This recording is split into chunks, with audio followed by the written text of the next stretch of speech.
Okay, phase 3 is done. We're on to phase 4.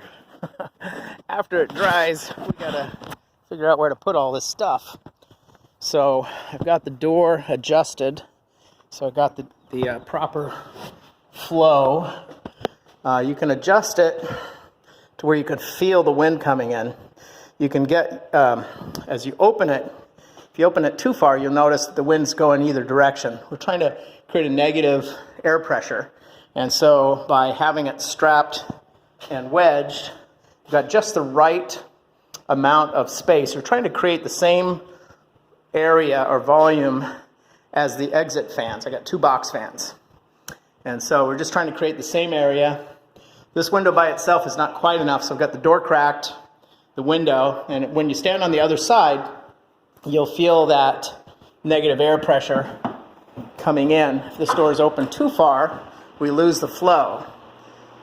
You get it just adjusted right, and you can feel the airflow.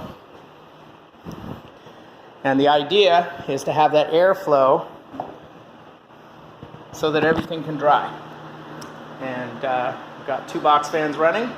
Got a nice flow of air coming through the whole place. And so this will dry.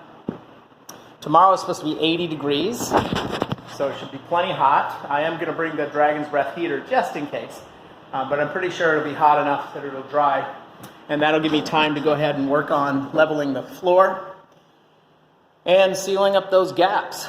And then we'll be masking windows and then get an airless sprayer to come in and spray everything and turn it bright white. So we've got plenty of light in here. And then we've got some light fixtures to add. So that is completion of phase 3. We're on to phase 4. Thanks for checking in.